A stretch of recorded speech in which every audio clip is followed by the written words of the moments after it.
All right, guys, I just got my APC UPS and I was about to install it in my rack, and it came with these huge rails that are supposed to go on the inside here, but I can just show you that this is as compact as they get and they don't fit on my rack. So these are meant for a much larger rack. They can almost double this size and get bigger, but they cannot get any smaller than this, so I cannot use them on my rack. Luckily, it can sit flush on the bottom of the rack, and it comes with these guys, so I can mount the front of it on here.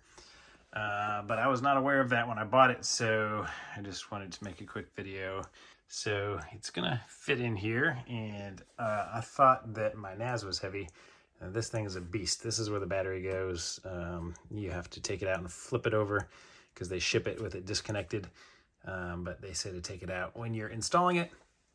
And it does have a pretty panel that you put on the front after it's installed to make it look a little nicer.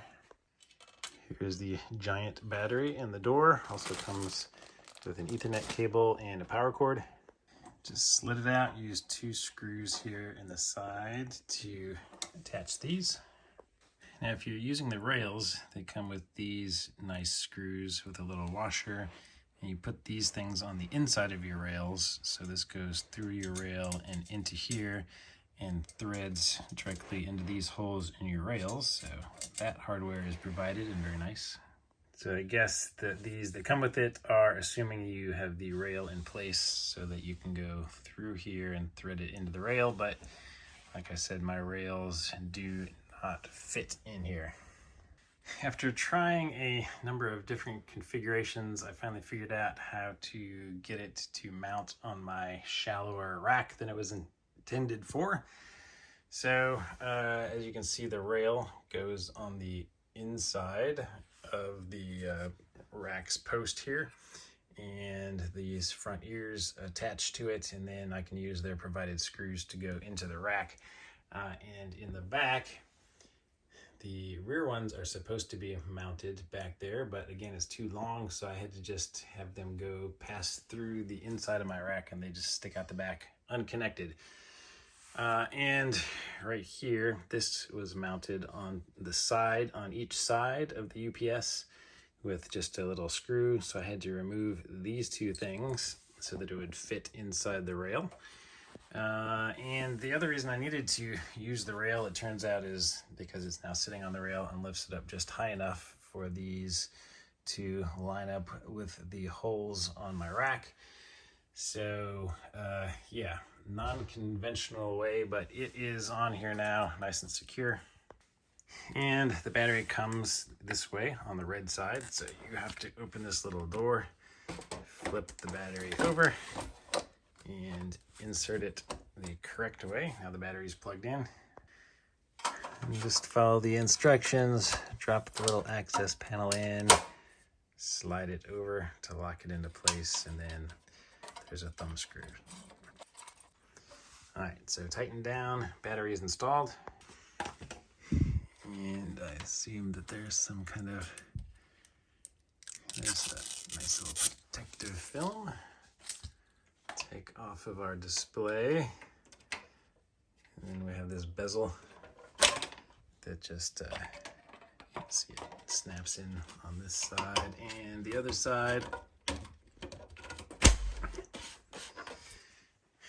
All right, now it fits nicely and looks good. All right, I got the supplied Ethernet cable into the green port down there, running up through here into my little patch panel into my switch. All right, just plugged the UPS in. Oh, apparently we got some setup required. All right, enter for English.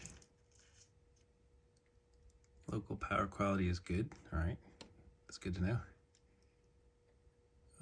Standard. Today's date is actually I think it's the 4th. No, it's actually the 3rd. So, yeah, there we go. All right, so nothing is plugged into it yet. Because it's automatically powered on. Ooh. All right, now it's powered on. And we'll let it do a little self-test.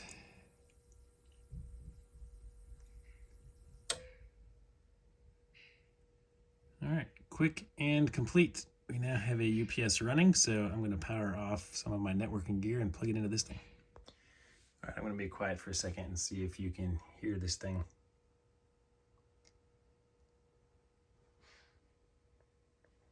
It is definitely making a little electrical buzz. It's not terribly loud, and I think once it's back here and I'm not really close to it, I'm not going to hear it and it's not going to bother me, but it definitely does make some noise.